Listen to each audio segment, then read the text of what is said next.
Price action trading పై అశోక్ దేవనం ప్రియ conduct చేసే webinar కోసం ఈ నెంబర్ కి కాల్ చేయండి. నమస్తే, వెల్కమ్ టు సుమన్ టీవీ. నేను విష్ణు. ప్రస్తుతంతో పాటు ప్రముఖ stock market analyst Eedara Ramakrishna గారు ఉన్నారు. వారితో మాట్లాడదాం. సార్ నమస్తే. సార్ ఈదర రామకృష్ణ గారు నమస్తే అండి విష్ణు గారు, అలాగే సుమన్ టీవీ ప్రేక్షకులందరికీ. అండ్ అదేవిధంగా గోల్డ్కి సంబంధించి కూడా బులియన్ మార్కెట్ నుంచి ఒక మంచి న్యూస్ రావడం జరిగింది. సో మరి దాన్ని ఎలా తీసుకోవాలి అంటారు? One nation one gold rate అంటూ కూడా ఒక పెద్ద వార్త వచ్చింది. ఏంటి? సో అంటే మనం ఇక్కడి నుంచి ఎటువంటి మార్పులు చూసే అవకాశం ఉందంటారు, ఎస్పెషల్లీ గోల్డ్ మార్కెట్కి సంబంధించి? The Indian bullion and jewellery association of India, అట్లాగే all India gem and jewellery, ఈ రెండు అసోసియేషన్స్ కలిసి ఇండియా మొత్తం వన్ కంట్రీ వన్ రేట్ అని వాళ్ళు కొత్త నినాదం తీసుకున్నారు. బహుశా సెప్టెంబర్ కల్లా మనకు కంట్రీ వైడ్ ఒకటే రేటు నిర్ణయించాలనుకుంటున్నారండి. అంటే ఎవ్రీడే మనము ఒక్కొక్క డిస్ట్రిక్ట్ లెవెల్లో కూడా ఒక్కొక్క ఊర్లో ఒక్కొక్క రేట్ ఉంటుంది. ఎక్కడికక్కడ ఈ బులియన్ మర్చెంట్స్ యొక్క అసోసియేషన్ వాళ్ళు రిలీజ్ చేస్తూ ఉంటారు. మార్నింగ్ 10 o'clock 9:30 ఎప్పుడో ఒక రేట్ నిర్ణయించుకుంటారు. ఆ రేటు మీదే ఆ ఊర్లో వ్యాపారం నడుస్తుంది. అది ప్రతి జిల్లాకి మారిపోతూ ఉంటుంది. సో ఇట్లా కాకుండా కంట్రీ మొత్తం ఒకటే రేట్ తీసుకున్నప్పుడు దాంట్లో ఏంటంటే కొంత ట్రాన్స్పరెన్సీ పెరుగుతుంది. అట్లాగే సో బయ్యర్కి అంటే నేను ఎక్కడ మోసపోలేదు అనే ధైర్యం వస్తుంది. ఇట్లాంటి కారణాల చేత ఒకే రేట్ కనుక మనం నిర్ణయించినట్లయితే అందరూ అదే ఫాలో అవ్వాలి. సో అంటే ఒక్కొక్క సెగ్మెంట్లో ఏమవుతుందంటే అంటే ట్రాన్స్పరెన్సీ ఉండదు. ఇప్పుడు గోల్డ్ జ్యువెలరీ కొనేటప్పుడు ఏం జరుగుతూ ఉంటుందంటే తరుగు అంటారు, తర్వాత మేకింగ్ ఛార్జెస్ అంటారు. ఇవన్నీ కూడా స్టాండర్డైజేషన్ ఉండవు. అంటే ఒక్కొక్క నగ బట్టి ఒక్కొక్క ఆభరణాన్ని బట్టి ఒక్కొక్క రేట్లు చెప్తూ ఉంటారు. కొన్ని దగ్గర ఎలా ఉంటుందంటే 18 carats 22 carats గా పెట్టి కూడా అమ్మేస్తుంటారు. ఇలాంటి మోసాలు కూడా జరుగుతుంటుంది. సో ఇవన్నీ కూడా చిన్నగా స్టాండర్డైజ్ చేసినప్పుడు ఏమవుతుందంటే సో ఒక ఆర్నమెంట్కి ఒక అంటే తరుగుదల ఎంత ఉండాలి, లేకపోతే మేకింగ్ ఛార్జెస్ ఎంత ఉండాలి, ఇట్లాంటి ఒక స్టాండర్డైజేషన్ వచ్చిన పక్షంలో ఇన్వెస్టర్స్ అంటే పర్టికులర్గా ఆ కస్టమర్స్కి కాన్ఫిడెన్స్ పెరుగుతుంది. సో ఎక్కడైనా కొనొచ్చు, ఏ ప్లేస్లో అయినా కొనొచ్చు అని. సో కొంత ఈ చైన్ టైప్ ఆఫ్ స్టోర్స్ వచ్చిన తర్వాత అంటే ఇదివరకు ఇండివిజువల్గా ఉండే ఒక 20-30 years బ్యాక్, ఇప్పుడు కొంత చైన్స్ వచ్చాయి. లైక్ తనిష్క్ అని టాటా గ్రూప్ నుంచి, రిలయన్స్ జ్యువెల్ అని రిలయన్స్ గ్రూప్ నుంచి, అట్లాగే కేరళ నుంచి చాలా గ్రూప్స్ ఉన్నాయి. మలబార్ కావచ్చు, వీళ్ళన్ని కంపెనీలు. సో అవి వచ్చిన తర్వాత కొంత ఇన్వెస్టర్స్కి ఎడ్యుకేషన్ అనేది వచ్చింది. అంటే ఎట్లా ఛార్జ్ చేస్తారు వీళ్ళు ఇవన్నీ. సో ఈ మార్గంలో ఇంకా మీరు అన్నట్లు ఈ క్యారెట్స్లో కూడా తేడాలు, ఇవన్నీ కూడా అవుట్ సైడ్ ఏజెన్సీ కనుక ఒకటి అదే సెంటర్లో ఉండి వాళ్ళు కనుక ఒక ప్రమాణం చెప్తే, అంటే వాళ్ళు కనుక మళ్ళీ రీచెక్ చేసి ఇది పర్ఫెక్ట్ అని చెప్తే, ఒక స్టాంప్ అంటే వాళ్ళు ఒక ఆథెంటికేషన్ చేసినట్లయితే ఇంకా కాన్ఫిడెన్స్ కస్టమర్స్లో పెరిగే ఛాన్స్ ఉంది. సో ఆ దిశగా ఈ నిర్ణయాలు తీసుకుంటున్నారని అనుకోవచ్చు మనం. సో ఇదంతా కూడా సెప్టెంబర్ నాటికి అనుకుంటున్నారు. స్ట్రీమ్లైన్ చేసి వన్ కంట్రీ వన్ రేట్ అనేది సెప్టెంబర్ కల్లా అమల్లోకి వచ్చే అవకాశం మనకు కనిపిస్తూ ఉంది. అట్లాగే బంగారం ధరలు కనుక చూస్తే ఇప్పుడు ప్రస్తుతం 72,000 73,000 మధ్యలో ఉన్నాయి. సో బులియన్ వర్తకులు వాళ్ళు చెప్పడం, వాళ్ళ అనలిస్టు ఆ పర్టికులర్ రంగానికి సంబంధించిన అనలిస్టులు చెప్పడం, రేపు దీవాళీ కల్లా 80,000 టార్గెట్గా గోల్డ్ వెళ్ళే అవకాశం ఉంది. దీపావళి టార్గెట్ 80,000 ఇస్తున్నారు. సో మెయిన్గా మనము గోల్డ్ కేవలము ఇండివిజువల్స్ కొనటమే కాకుండా వరల్డ్ వైడ్ చాలా సెంట్రల్ బ్యాంక్స్ గోల్డ్ మీద దృష్టి పెట్టాయి, గోల్డ్ కొంటున్నాయి కంటిన్యూస్గా. పర్టికులర్గా చైనా చూసినప్పుడు చాలా భారీ ఎత్తున గోల్డ్ కొంటుంది సెంట్రల్ బ్యాంకు. సో అందువల్ల మన ఇంపోర్ట్స్ కూడా చైనాకి ఇండియాకి చాలా విపరీతంగా ఉంటాయి gold imports. So world wide చాలా చిన్న కంట్రీలు ఈ జియో పొలిటికల్ టెన్షన్స్ వల్ల, అంటే చిన్న యుద్ధాలు జరగడం, ఇలా ఈ కారణాల చేత కూడా గోల్డ్ రిజర్వ్స్ పెంచుకుంటున్నారు. సో ఇదివరకు $US పెట్టుకునే వాళ్ళు ఇప్పుడు ఆ డాలర్ రిజర్వ్స్ తగ్గించుకొని గోల్డ్ రిజర్వ్స్ పెంచుకోవడంతో గోల్డ్కి స్టడీ డిమాండ్ కనిపిస్తుంది.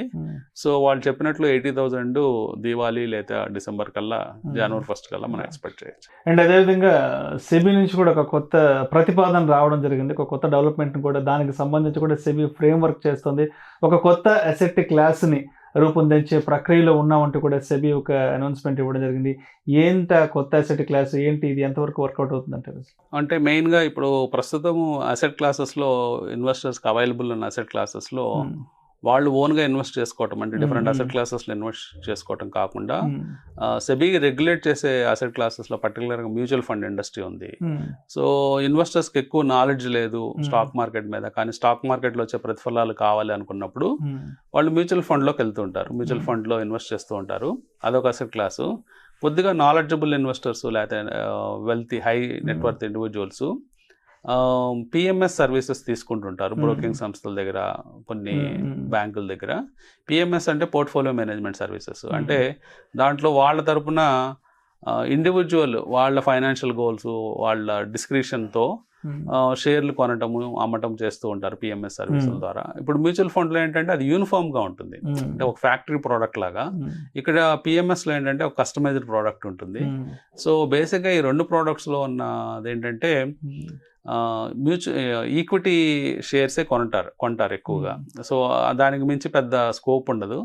సో మ్యూచువల్ ఫండ్స్లోకి వెళ్ళినా మనకి ఈక్విటీ షేర్సే కొంటారు, అలాగే పిఎంఎస్లోకి వెళ్ళినా ఈక్విటీ షేర్లే కొంటారు. సో ఇన్వెస్టర్స్కి ఎగ్జైటింగ్ ఫీల్డ్ అయిన ఫ్యూచర్స్ అండ్ ఆప్షన్స్ సెగ్మెంట్లో కూడా ట్రేడ్ చేసి పెట్టే బ్రోకర్స్ కావాలి. సో వాళ్ళ కోసము ఆల్రెడీ ఒక సెగ్మెంట్ ఉంది, ఆల్టర్నేటివ్ ఇన్వెస్ట్మెంట్ ఫండ్ అంటారు. So alternative investment fund category 3లో ఆ లైసెన్స్ ఉన్న బ్రోకర్స్ దగ్గరికి వెళ్ళినప్పుడు మీకు ఆ సర్వీసులు ఇస్తారు, అంటే F&Oలో ట్రేడింగ్ చేసి పెడతారు మీకోసం. కానీ అక్కడ ప్రాబ్లం ఏంటంటే అక్కడ మినిమం టికెట్ అవన్నీ కూడా 1 crore ప్లస్ ఉంటాయి. సో మినిమం ఎవరైనా 1 crore ఉన్నవాళ్లే, 1 crore దాటి డబ్బులు ఉన్న వాళ్ళు మాత్రమే ఆ రంగంలో వాళ్ళు పెట్టుబడులు పెట్టుకోవచ్చు, ఏఎఫ్లోకి వెళ్ళచ్చు. సో అది మామూలుగా సామాన్యులకు అందుబాటులో లేదు. సో ఆ ఏఎఫ్లో పెద్దవాళ్ళు మాత్రమే ఆ సర్వీసులు తీసుకునే అవకాశం ఉంది. సో ఇప్పుడు సెబీ ఏం ఆలోచిస్తుందంటే చిన్నవాళ్ళకు కూడా, అంటే ఒక 5 లక్షలు 10 లక్షలు ఉన్న వాళ్ళకు కూడా F&O ట్రేడింగ్కి అనువుగా, అంటే ఒక అసెట్ క్లాసెస్ ఒక టైప్ ఆఫ్ స్కీమ్ క్రియేట్ చేస్తే ఒక లీగలైజ్డ్ వేర్లో, ఒక లీగలైజ్డ్గా ఈ బ్రోకర్స్ సర్వీస్ ఇచ్చే ఛాన్స్ ఉంటుంది. స్టాక్ బ్రోకర్స్ కానీ ఇండివిజువల్ అనలిస్టులు కానీ సర్వీస్ ఇచ్చే ఛాన్స్ ఉంటుంది. ఇప్పుడు దాకా ఏమవుతుందంటే ఓన్లీ అంటే వెర్బల్గా వీళ్ళు అనుకుంటారు, అంటే ఇది లీగలైజ్డ్ ఫార్మాట్లో ఉండదు, సర్వీసులు ఇస్తూ ఉంటారు కస్టమర్స్కి. కానీ అక్కడ ప్రాబ్లం ఏమొస్తుందంటే దీన్ని అవకాశంగా మలుచుకొని చాలా మంది స్కామ్స్టర్స్ తయారయ్యి మార్కెట్లో ఫండ్ రైజ్ చేస్తూ ఉంటారు.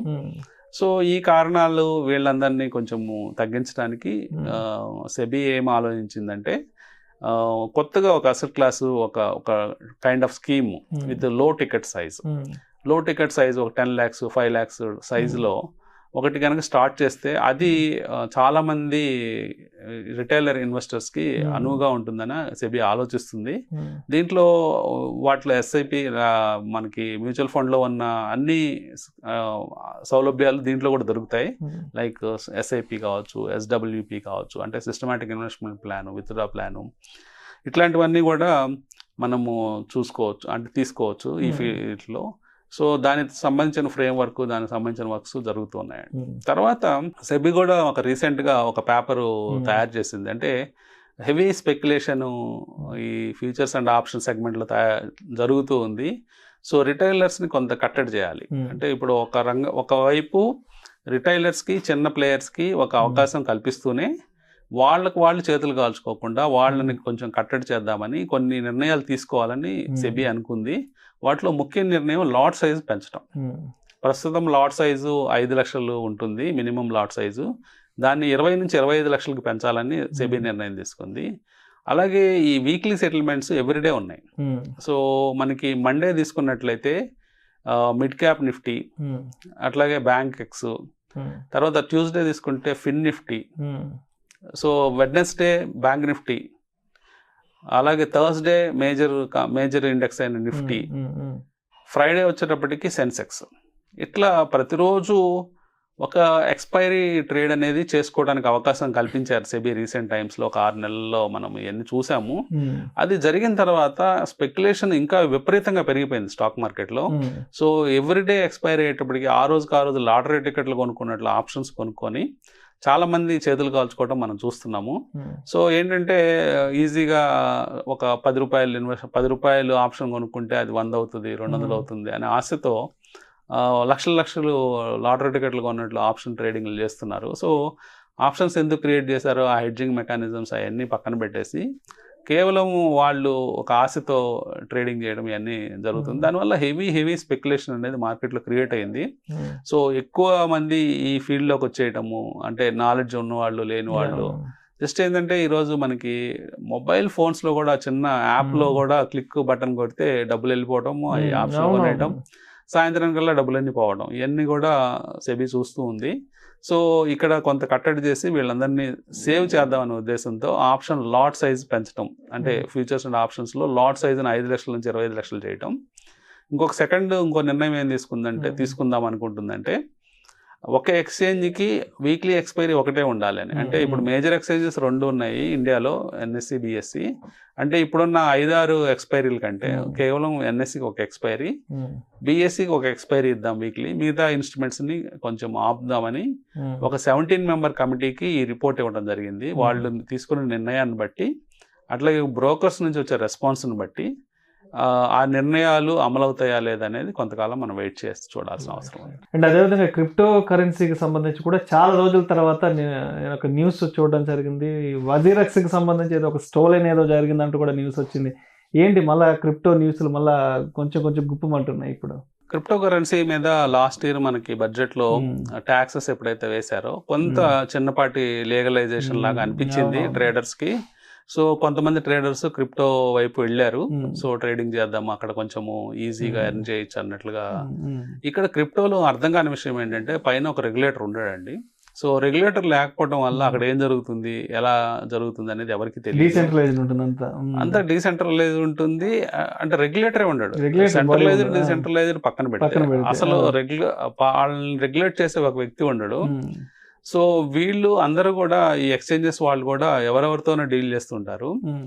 తర్వాత ఇది సాధారణ వాళ్ళకి అర్థం కాదు, అంటే ఈవెన్ కంప్యూటర్ లిటరేట్స్ కూడా అర్థం కాదు. కంప్యూటర్ లిటరేట్స్ మించి ఇంకా హై నాలెడ్జ్ ఏరియా వాళ్ళకే తెలియదు అండి. ఎందుకంటే అండి దీంట్లో వర్డ్స్ కానీ, దీంట్లో ట్రేడ్స్ కానీ అవి ఎట్లా జరుగుతాయి ఏంటి, ఈ ఎక్స్చేంజ్లో చాలా, అంటే ఇక్కడ పెద్ద డిసడ్వాంటేజెస్ ఏంటంటే హెవీ లేవరేజ్ ఇస్తారండి ఎక్స్చేంజెస్లో. అంటే మీకు 60 times 100 times లేవరేజ్ ఇస్తూ ఉంటారు ఎక్స్చేంజ్ వాళ్ళు. అంటే మీరు ₹1,00,000 పెడితే ₹1,00,00,000 పొజిషన్ తీసుకోవడానికి అవకాశం కల్పిస్తారు. సో తద్వారా ఏమవుతుందంటే మీ ₹1,00,000 తొందరగా పోవడానికి ఛాన్స్ ఉంది. కేవలం కొన్ని నిమిషాల్లో, కొన్ని సెకండ్స్లో పోతుంది. సో జనరల్గా హ్యూమన్ బీయింగ్స్కి ఏమవుతుందంటే ఈ ట్రేడ్ చేసేటప్పుడు ముందులో కొంత కంట్రోల్ ఉన్నప్పటికీ ఒక పాయింట్ దాటిన తర్వాత ఆ ఎమోషన్స్ని వాళ్ళు కంట్రోల్ చేసుకోలేకపోతారు. లేవరేజ్కి వెళ్ళిపోయి వాళ్ళు ఎక్కువ డబ్బులు పోగొట్టుకునే ఛాన్స్ ఉంది. కన్సిస్టెంట్గా నెల రోజులు సంపాదించిన వాళ్ళు కూడా నెలాఖరులో ఒక రాంగ్ ట్రేడ్లో మొత్తం పోగొట్టుకునే ఛాన్స్ ఉందండి. సో క్రిప్టో కరెన్సీలో ఇంకొక పెద్ద డిసడ్వాంటేజ్ ఏంటంటే ఇది 24 hours ట్రేడింగ్. మన స్టాక్ మార్కెట్లో కేవలం 9 to 3:30 ఉంటుంది కాబట్టి కొంత మైండ్స్ అనేవి రిలాక్స్ అవుతాయి. వాళ్ళ మైండ్స్ కొంత కూల్ ఆఫ్ చేయడానికి ఒక ఓవర్ నైట్ పడుకొని మళ్ళీ ఉదయం లేసి మళ్ళీ ఎనర్జీతో ట్రేడ్ చేసే అవకాశం ఉంటుంది. క్రిప్టో ట్రేడింగ్లో 24 hours నాన్ స్టాప్ ట్రేడింగ్ ఉంటుంది కాబట్టి అది ఒక అడిక్షన్ దిశగా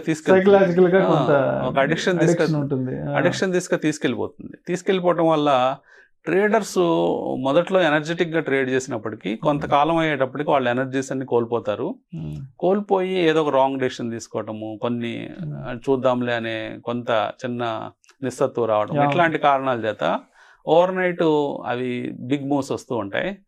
మనము బిట్కాయిన్ మూవ్మెంట్స్ చూసినా కానీ 10% అనేది ఓవర్ నైట్లో జరిగిపోతూ ఉంటుంది. సో మనం 10 times లెవరేజ్ తీసుకుంటే మనకు ఆపోజిట్ డైరెక్షన్లో ఆ 10% మూవ్ ఉంటే మన మనీ అంతా పోయినట్టే కదా. కాబట్టి ఇవన్నీ కూడా చాలా నెగటివ్స్ ఉన్నాయండి. ఈ అన్ని నెగటివ్స్ కంటే ముఖ్యంగా ఇప్పుడు వజీరెక్స్ కేసులో చూస్తే $230 million స్టోలెన్ అయిపోయినాయి మా కాయిన్స్ అని వాళ్ళు చెప్పడం జరిగింది. సో ఇదేముంటుంది, ఇది సైబరు అంటే క్రైమ్ లాంటిది అనమాట. అంటే ఎక్స్చేంజ్ నుంచే స్టోల్ చేసేస్తారు, అంటే ఆ కాయిన్స్ అన్నింటినీ ఎవరో దొంగిలించారు.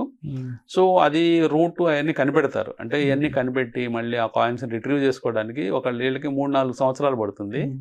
కానీ కొన్ని సందర్భాల్లో 100% రిట్రీవ్ అవుతాయి అంటే అవ్వవు, కొంత 30% దాకా పోయే ఛాన్స్ ఉంటుంది.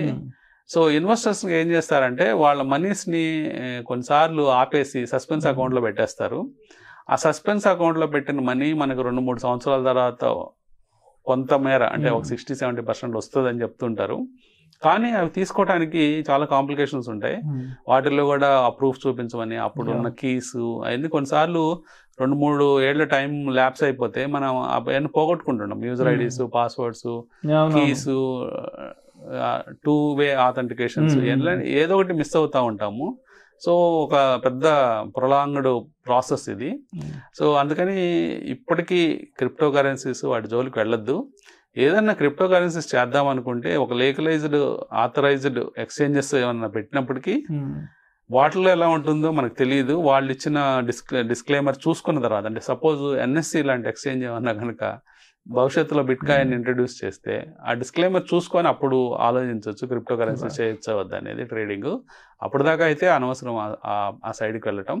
అట్లాగే ఈ స్టోలెన్ కాయిన్స్ అనే విషయాలు చాలా కనిపిస్తూ ఉంటాయి. చాలా ఎక్స్చేంజెస్ కొలాప్స్ అయిపోయినాయి, క్లోజ్ అయిపోయినాయి. అట్లాగే రీసెంట్గా జపాన్లో కూడా డిఎంఎం బిట్ కాయిన్ అనే ఒక ఎక్స్చేంజ్లో కూడా $300 million పోవడం జరిగింది. సో ఇవన్నీ కూడా జనరల్ కనిపిస్తూ ఉన్నాయి ఇట్లాంటివన్నీ. సో వీలైనంతకు అవాయిడ్ చేయమని చెప్తానండి క్రిప్టో కరెన్సీ ట్రేడింగ్ కానీ, లేకపోతే ఆ దృష్టి. ఎందుకంటే మెయిన్గా 24 hours ట్రేడింగ్ చేయటం, లేదా 24 hours వాచ్ చేయటం. ఈవెన్ మీకు నైట్ నిద్ర మెలకు వచ్చినా కానీ మీ పొజిషన్ ఉంటే అప్పుడు చూడాలనిపిస్తుంది అక్కడ ఏం జరుగుతుంది. అంటే మన అసెట్ క్లాస్ అనేది మూవ్ అవుతుంటే దాని మీద ఆసక్తి ఉంటుంది. ఫర్ ఎగ్జాంపుల్ రియల్ ఎస్టేట్ తీసుకోండి, మన అసెట్ క్లాస్ పెరుగుతున్నన్ని మంత్స్ మనం ట్రాక్ చేస్తాం. మళ్ళీ సపోజ్ 2 ఏళ్ళు ఆగిపోయినాయి అనుకోండి రేట్లు, మనం ట్రాక్ చేయం. అదే స్టాక్ మార్కెట్లో మన అసెట్ క్లాస్ 9 to 3:30 మూవ్ అవుతుంది కాబట్టి చూడాలనిపిస్తుంది మన అసెట్ ఏమైంది, మన అసెట్ పెరిగిందా, సైకలాజికల్ కనెక్టివిటీ కనెక్టివిటీ ఉంటుంది. అదే 24 hours మన అసెట్ క్లాస్ మూవ్ అవుతుంటే అది మనకు సైకలాజికల్ గా చాలా ఇబ్బంది పడే ఛాన్సెస్ ఉంటాయి. అవాయిడ్ చేయమని చెప్తాను. Thank you sir, thank you so much Ramakrishna గారు. థ్యాంక్ యూ అండి. సుమన్ టీవీలో మీ పర్సనల్ అండ్ బిజినెస్ ప్రమోషన్స్ కోసం కింది నెంబర్కి కాంటాక్ట్ చేయండి.